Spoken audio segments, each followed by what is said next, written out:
Hello everybody, the Lawn Gnome is here. How long before this kills me?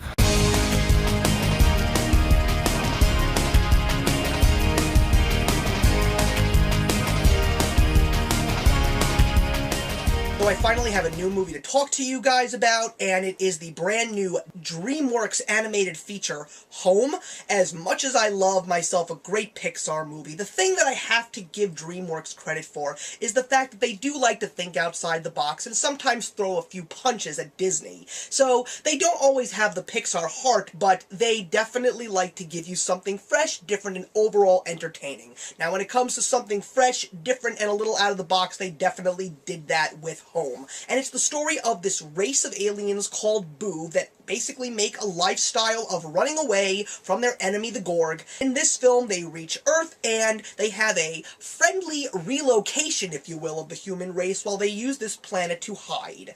And O is this one character, sort of like the Jar Jar Binks of the race, if you will. Nobody likes him because he makes too many mistakes, and he is overall annoying. And then you have a girl named Tip, who happens to have been overlooked during the relocation, and the two of them find each other, and they have two separate goals in mind, but at the same time they realize that they may have looked at each other in very different ways, and we're all together not so bad. Now, I really wanted to see this movie because of the fact that Jim Parsons was playing the character of O, and I knew that he was going to let out his inner Sheldon and give us some extremely hilarious moments. And yes, Jim Parsons was extremely hilarious in this film. I loved the way the Boo spoke, I loved the mannerisms, I loved the dry sense of humor and a couple of plays on words, because the character, the human Tip, her full name is Gratuity, but that's pretty clever.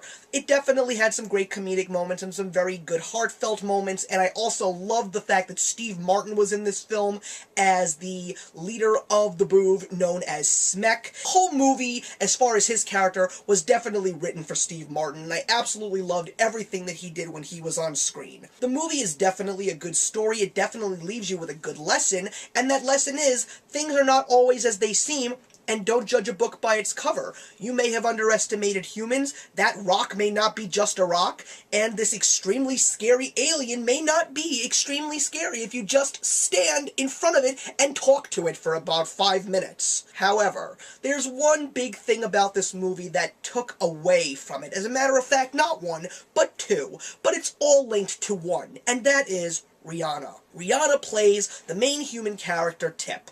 Now, Jennifer Lopez is in this movie as well, playing her mother, but she has a very minor role.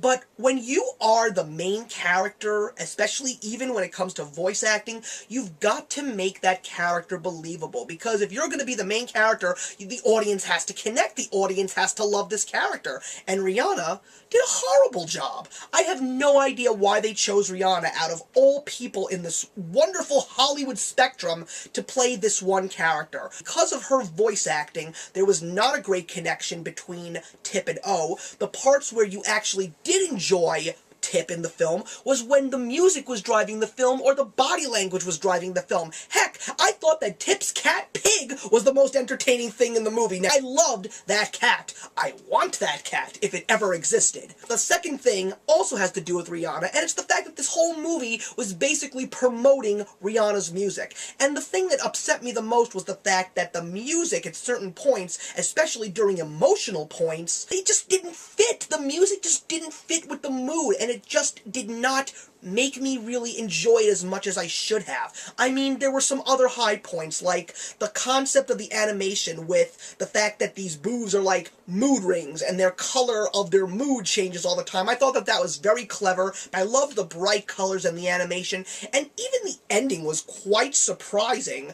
But at the same time, based on the fact that Rihanna's character, Tip, did not give you such a great story throughout, even when she was with O, again, played very well by Jim Parsons, when the ending happens, you just don't feel what you want to feel. You feel like it was lackluster, or sometimes it even may have gone over the top. You just have to see it to believe it. But that ending definitely was heartfelt, but wasn't really supposed to be there because it just didn't fit with the rest of that film. All in all, it was entertaining, but I have to say it did let me down because of those things that I mentioned. I don't think it's a movie I'm going to even want to have on DVD. I hate to say it because I love DreamWorks animated films. So I guess I'm just going to have to wait for the next one, and I am going to be giving Home 2.5 out of 4. So thank you very much for watching, guys. I know that a lot of you have already reviewed it, but if you want to have a conversation, put your comments in the box below, and I'll see you guys in the next one, and actions speak louder than words.